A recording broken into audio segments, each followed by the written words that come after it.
Good early afternoon and welcome to Gulfstream today. Brian Naddle, Ashley Mayu with you. And if you're looking at us right off the bat, that means it's not too pretty outside. So as you can see up there, we're sealed and sloppy. We are off the turf today. Obviously, we've got the Tapeta, which is very beneficial. The card held together remarkably well, and that's the benefit of the Tapeta because we're getting a lot of rain.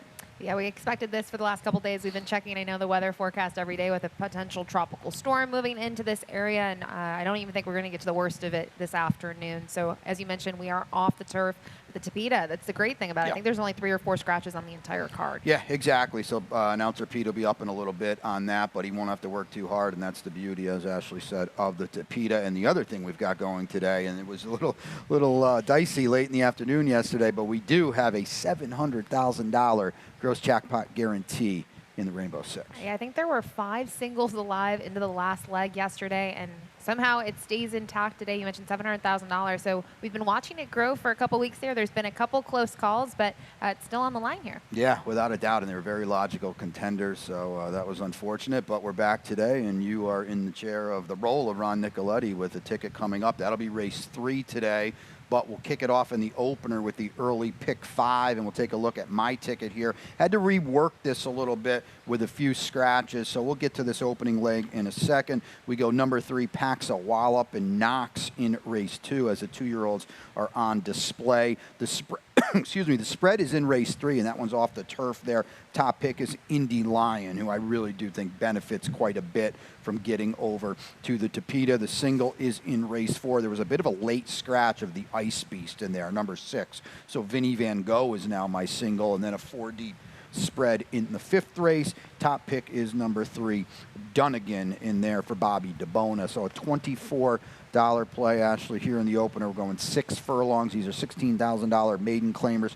3-year-olds and up. We were on the main track here in a race as I take a sneak peek at the betting board over there. Very early, but I do think you land. All right, let's talk a little bit about Summer Ash, who's had his chances without a doubt, but taking some early money right now at 5-2 for Claudio Gonzalez, who has started to get a little traction, I think, of late. You sounded a little shocked that I picked this horse on top. I think I'm a little shocked as well, but the big thing for me today was those last 2 races on the main track. They were at a mile. This horse was kind of chasing, and the 2 starts back made the lead and tired. So for me, I think going back to 6 furlongs is the key here. It is Claudio Gonzalez, who the championship meet didn't go too well for, but he's really picked it up the last couple months here. He's winning at 17%. Hector Barrios, they've teamed up. He's familiar with this horse. So I went here just on that cutback. Yeah, without a doubt. And he's coming out of fast races for those particular 12-5s, too. The winners of his last 3 really have been very, very good. I go to the outside a little bit to the 6 Royal Mahogany. Take a look at a replay on debut, too. This horse was a tepid favorite for Dave Fawkes on debut, and this was just a rough trip because, you know, you're dueling here. He's the number 4 horse, and he's basically dueling every step of the way. He actually ends up beating both of the speed horses, but it was kind of the old win the battle, lose the war type of angle, and this is not what you want, to be dueling on the inside through hot fractions. He does shed the pace foes, but again, he tires late. I think that was pretty predictable. I think he's going to get a lot out of this debut. I like this outside post. I don't really see anybody running with him early, certainly not 45-4 kind of speed. And I know you pulled up a trainer stat too for Jorge Delgado. We'll take a look at that because he's off the claim here for Jorge, and this is a big move. Yeah, this is more focusing in first off the claim with these maiden claiming types the past 2 years. Limited sample here, 13, but 5 for 13 in terms of wins, 38%, 85% in the money with a $2.24 ROI. And you mentioned it, this horse showed a ton of gate speed, which on debut was actually good to see this horse get that kind of clear break.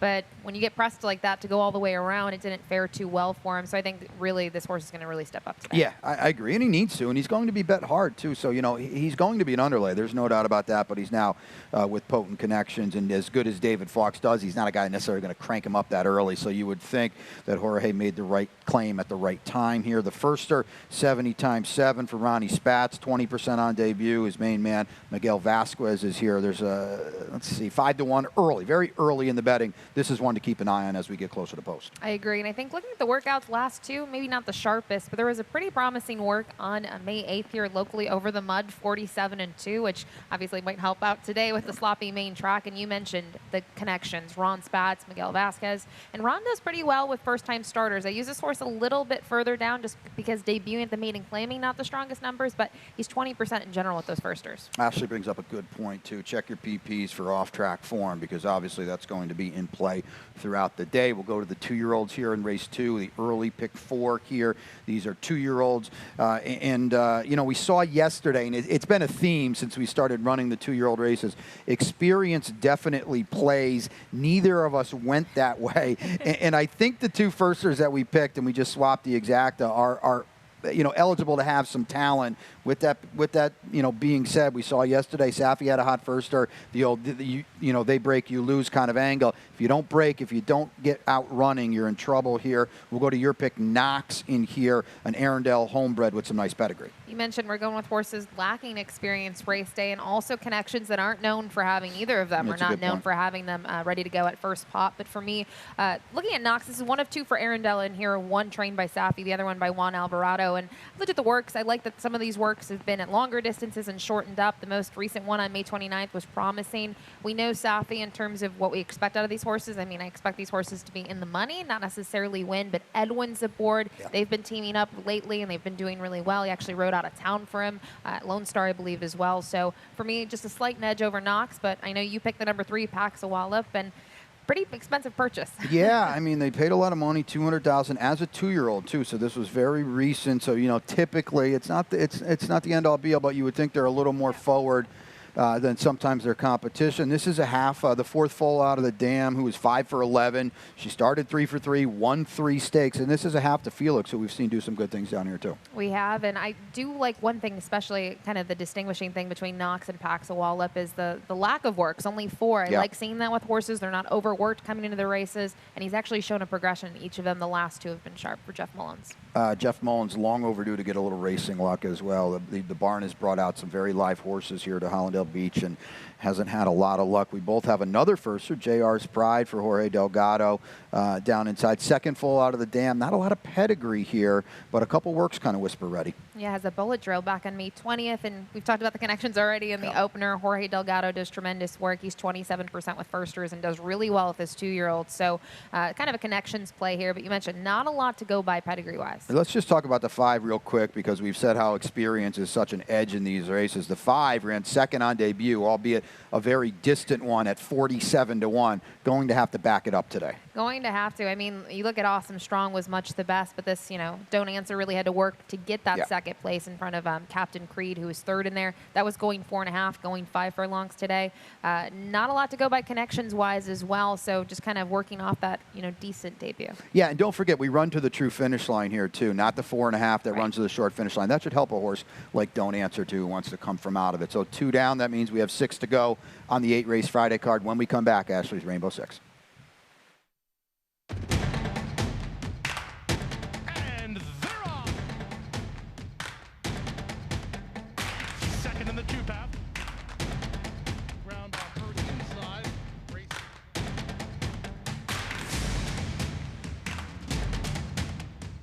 1/4 of a mile to go, and he's 6 yards out. Last of the 12 as they roll into the backstretch. Master horse racing with the power of daily racing form. DRF has helped players win at the races for 125 years. Now the information you trust is better than ever. Get exclusive late-breaking news from our reporters at tracks across the country. Position yourself to win by adding buyer speed figures and the new DRF formulator to your handicapping arsenal. Go to drf.com today. Use coupon code DRF2020 to get a free formulator card and start winning. Welcome back to Gulfstream today. Brian and Ashley with you on a wet and wild day here in Hollandale Beach. So we are off the turf. We're on a sloppy sealed track, and of course we've got the Tapeta as well. And because of that, these races really held together nicely. Race 3 is off the turf here in a optional claimer for the State Breds, 3 and up. So we go 5 on the Tapeta. It also kicks off the Rainbow 6. We've got $700,000 in that gross jackpot guarantee. How'd you see it? I didn't see the same, I guess, combinations that Ron usually uses. So $28.80 ticket here. I'll use 3 in the opener, the 3 Richie, the 5 Exchange Day, and the 6 Indy Lion. I thought they all had kind of upside in this race. Race 4, just too deep in here. You mentioned the key scratch of the number 6, the Ice Beast. So I used the 5, Vinny Van Gogh, your single and your early pick 5, but I also ended up tossing in the number 2, a Valid Exchange. 3 deep in race 5, and then you can see from there I kind of tailor it just to 2 runners a race. Looking at race 6, the 1 and the 5, Geralimo's attack looks tough, but I actually go against him. I use the number 5, Senor Jobin for Richard Criquet. Really thought this horse ran a heck of a race last time out. 2 deep in race 7, and then to wrap things up, just 2 in the nightcap. I use the number 2, Witch of Love for Victor Barboza Jr., as well as the number 8, Reducta on the outside for Jeff Mullins. I think this horse is really going to step up, second time off a really long layoff. So as I mentioned, 28.80. My best bet of the day in the finale there with Reducta, and I agree totally. I mean, this horse is supposed to run better today and didn't run that badly at all off the long break. So back to race 3 here, and I'll lead it just because I thought the switch now to the Tapeta really benefits Indy Lion. Not that he was out of his realm on the turf, but let's look at the 3 Tapeta sprints, 2, 3, and 4 back. He's drawn well today too. Boy, if Rohan can get him back going, because he definitely stubbed his toe last time on the turf, he's going to be tough in here. Yeah, he figures to be tough, and the barn is, as always, firing on all cylinders, almost 30% at this meet. And you mentioned it, for this one, last time out on the turf, didn't fare too well, but look at some of those efforts on the Tapeta, some big buyers, some competitive performances. The one thing I will say, he's typically going to be closing from off of it. So I think looking at this field now, the pace scenario kind of changes now that it moves to the Tapeta. I agree. You went with Exchange Day on top, and I've got him. He was the last one I used in my early pick 5. He's another one. He's been, middling a little bit, routing on the Tapeta, so Eddie Plesa Jr. cuts him back, and the last time he sprinted on the Tapeta, now it was 5 starts ago in January, it was a really big effort. Yeah, he was third. He was actually behind Discreet Tune, who's fared pretty well here at Gulfstream Park in the past, and Richie, who's in this field. Again, we both use that horse in the second spot. I also think just looking at those last 2 on the Tapeta, you mentioned it, that those were routes. Those were going 2 turns. The effort 2 back, obviously better than the effort on May 13th, where this one just kind of came up empty. He never really got running, so I'm going to give him an excuse. I'm going to draw a line through that. It's still not ideal to see him for 0 for 5 in terms of wins on the Tapeta, but I think the cutback is is kind of the key thing. The 3, Richie got back on the beam a little bit last time when he was second for Jimmy Gullick. He's another one. If he gets back to his best Tapeta races, he'll be very tough in here too.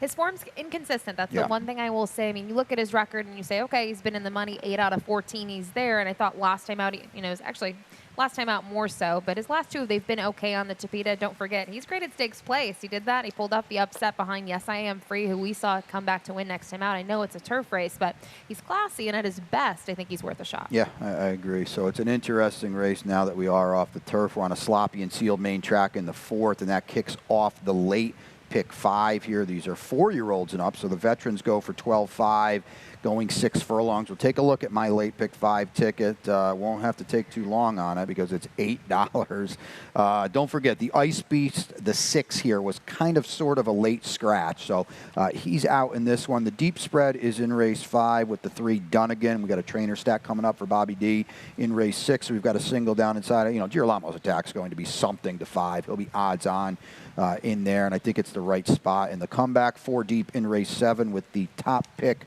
number 6, Lady J. We've got a replay coming up there, and then another single, as I already mentioned, my best bet of the day, Reducta.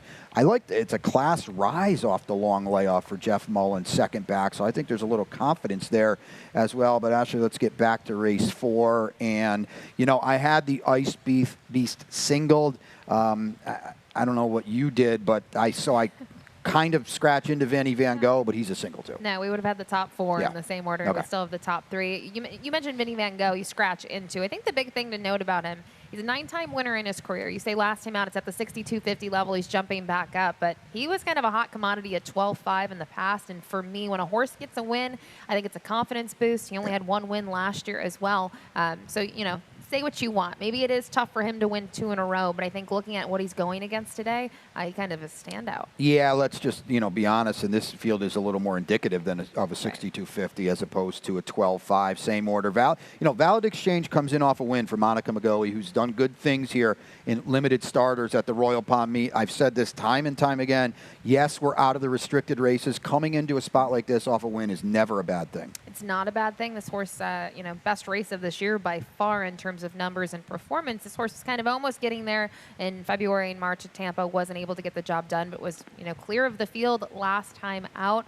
Now the big question is getting back to Gulfstream. How does this horse do? Only 1 for 10 locally. And we've seen, we're in the bigger leagues now from Tampa, and we've seen some of those horses struggle. Allegedly Perfect's probably the inside speed on a class drop. Does own an off-track win. Vinny Van Gogh 7 for 12 in the exacta over an off-track. So maybe Allegedly Perfect tries to wire these, but Vinny's not letting anybody get too far away regardless. So we're off the turf in the 5th, which kicks off the late pick 4. We go 1.70 on the Tapeta. These are 3-year-olds and up. 16 is the tag for these maiden claimers. We're good TV today with both on number 3, Dunnigan, lightly raced. The Tapeta race wasn't pretty, but it was against a lot better as we kicked off the Royal Palm Meet. And you've got a trainer stat for Bobby D as well. Yeah, we'll show that trainer stat for Bobby DeBona. And I'll say good TV. We don't have any of the other horses alike here, but looking at Dunnigan, just looking at maiden claimers in the money last time out the past 3 years, 40% from that sample size of 15, 67% in the money. And the stat is kind of a little wonky, but the big thing about Dunnigan is he finally got in the money for the first time last time out. And I think now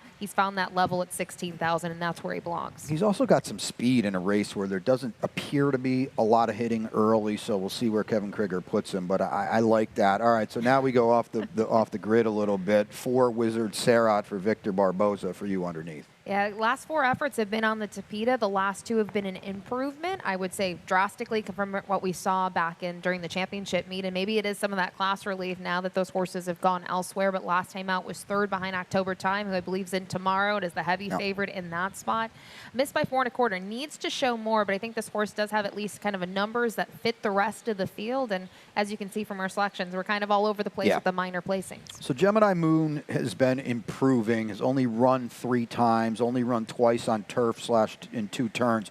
We're going to bring up a replay. It is on the turf, but we've often said if you can handle the turf, you'd like to think you can handle the Tapeta. He's never been over it, so we don't know. But here he is back here, the 3 horse. I thought he had some run and never just got a fair chance of it with a seam. He's going to check back coming off the far turn, and he would have been a lot closer. He was 6, beaten 7.5 lengths. I'm not going to sit here and tell you he would have won. He would have been a lot closer. I think it showed some try in him. He was making a run. He's going to be down in here when it tightens up real late in here. You can see the 4 having some trouble as well. Now, he's going to be coming up, and he doesn't really have a lot of where to go here, and he gets shuffled, tightened up on. So I thought he would have been closer. He wasn't going to win this race, but to me, Ashley, he would have been fighting somewhere in the number. And regardless, I see his form moving up. No, I think he had a ton of trouble, in the stretch there. You can see when the other horse came over, and he did have to check a bit.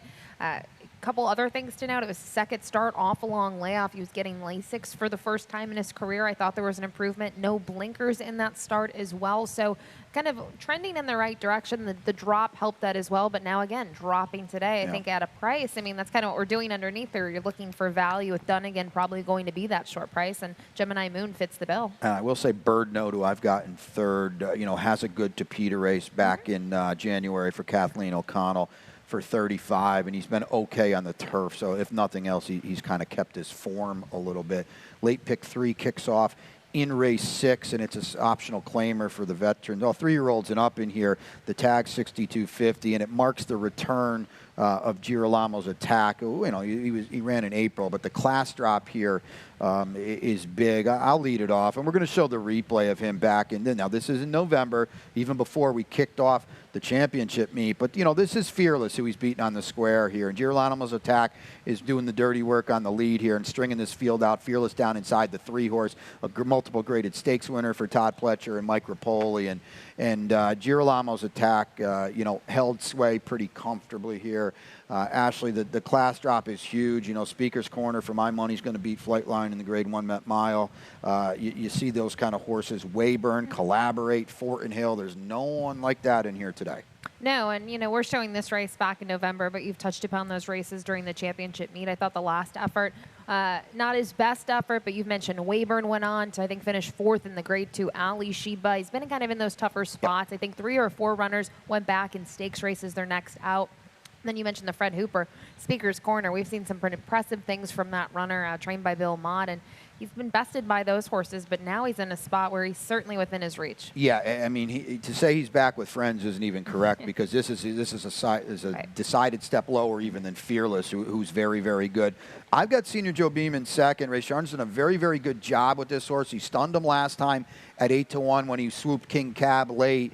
I don't think he can beat the one. You've got him on top, but I think he can make a dent late. I'm trying to go with a price here, trying to get an upset because I do think the one is going to be such a short price. And the reason I go with Senior Joe Beam is you look at his races. I mean, he's kind of been able to run on anything with the exception of turf. I mean, we've seen it from him on the Tapeta, 2 starts back. He was second. He had an 88 Beyer speed figure, his career best, and then he comes back on the dirt. And the reason I key in on that race, I was his first for the new connections. It was getting back on the dirt. He's only been on the Gulfstream dirt course twice, and he had a troubled start. When you look at his other races, he's forwardly placed, and he was off slow, and he circled the field, and he faced horses such as King Cab, who has kind of held his own. I know last time out didn't fare as well as we expected, but I think it's a pretty big effort, and now second start for the connections. And if you want to sweep this Rainbow Six, Girolamo's Attack can't win. So, you got to have other horses, and this is the type of one of them because this, he might be 1-5 in here. He's going to be a very, very short number. We both have the 4 and the 6 underneath. Legal Deal's got some speed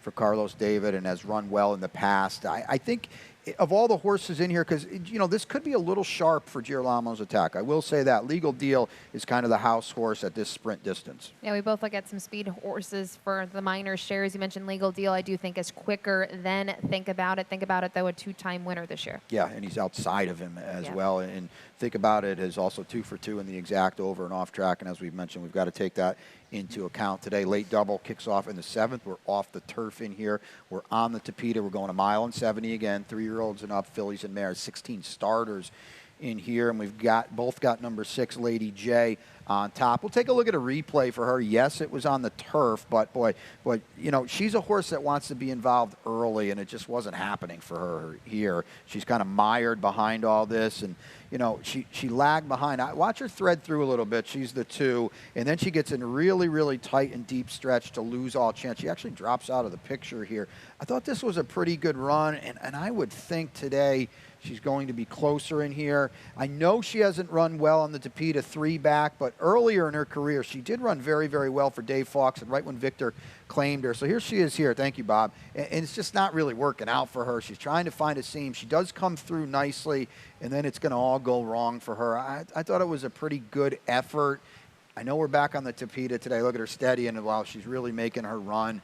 The fact that Victor left her in, and she's got prior good Tapeta form says to me that's not a worry. I know you mentioned this race had problems, but going back to that most recent Tapeta race, had a ton of trouble at the break. This is a horse that she can close from off of it. We saw that last time out. She did improve, but I think she likes to be closer than she was, and certainly in that race on February 17th on the Tapeta, her shot was done at the beginning. Yeah. So her other Tapeta races certainly puts her in contention here. We both agree, on her as the top pick. All right, here's one outside the box with the 5 Pinotti, who I did think had a trip last time. She was very, very wide the entire way.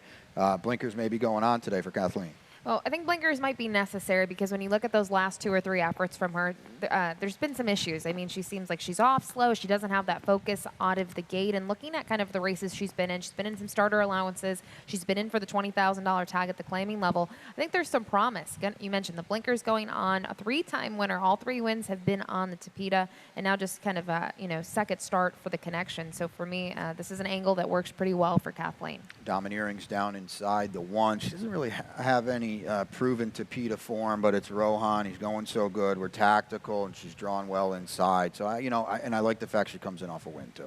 The win doesn't hurt. I think her numbers are a step below the other horses that we kind of use in here, especially the top selection here with Lady J. But Chantel has done well with her. She kind of needed a wake-up call, and part of it was the class release. But I like that they dropped her for 10, then came with a 16, and then she was able to win there. Yeah, she's been in pretty good form. And, again, Rohan is just doing his thing. So we'll wrap it up in the 8th. We're on the Tapeta. We always were on the Tapeta here for $25,000 maiden claimers. Fillies and mares 3 and up. We go 5.5. And my best bet of the day, you've got Reducta on top, too. Second off the long, long layoff for Jeff Mullins. Second in the barn, too. I thought she ran well last time. I like this bump in class, too.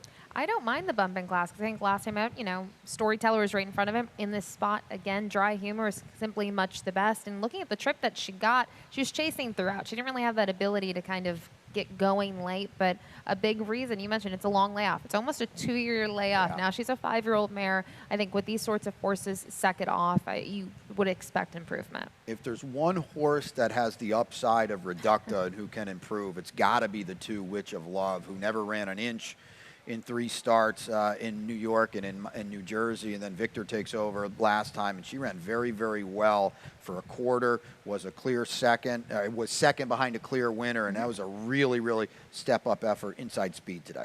Didn't show anything in those first couple efforts in New Jersey and New York, switched barns, and then obviously took a considerable drop in class. But you mentioned it, last time out, dueled throughout, was game for second, had to really work for it. Storyteller finished third. That name keeps on coming up in here. But, looking at that race, that's probably good enough to win this, assuming that Reducta doesn't move forward. I think that's fair. Songteller and Cupid Austin, we swap them in 3rd and 4th. And they're the antithesis of the, Witch of Love and Reducta. To me, they're just going to run the same race like they kind of always do. Yeah, I agree. I think in the case of Songteller should be involved early, and Cupid Austin's going to be hoping for that early pace scenario to develop, because when there is pace to run at, we've seen Cupid Austin put in big efforts. So that's the 8-race card today, but we've got the lightning round coming up before we turn it over to Pete Aiello. Let's take a look at it here. And, we've got a stakes tomorrow. We'll see what happens, but regardless, I think Sugar Fix is clearly the one to beat. Yeah, certainly the one to beat. 1 of 2 for Safi Joseph Jr. in there. We're showing a replay here. Back from the Claiming Crown at the beginning of the championship meet.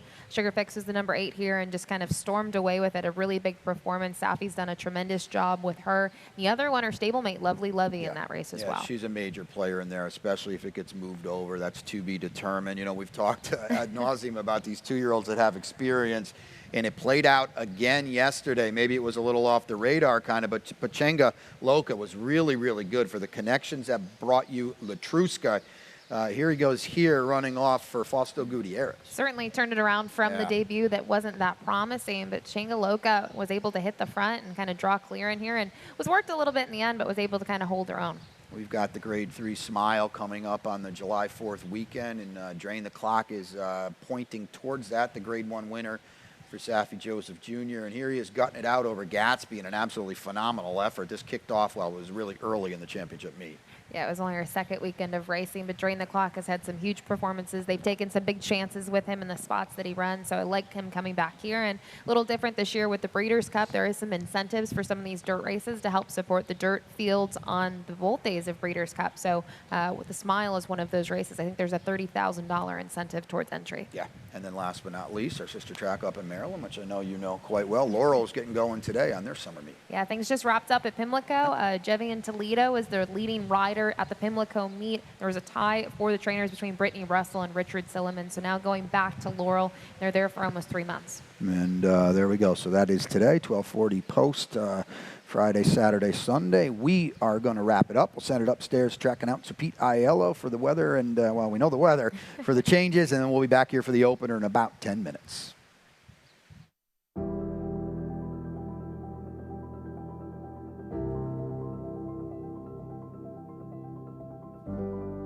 The Thoroughbred Aftercare Alliance is really the vehicle for the transition for our racehorses coming off the track into a second career and safe environment for these horses when they're done racing.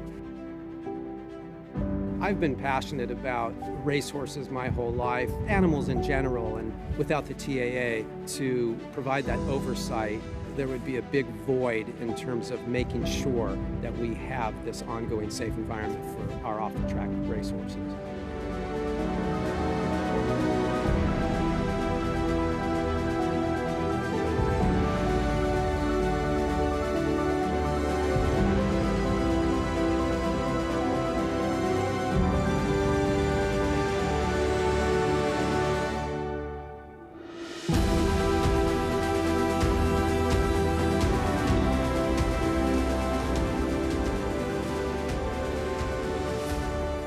I'm excited about the undertaking and excited about working with our board and our our team at the TAA to continue the wonderful progress that has been made. So I'm very excited about what the future holds.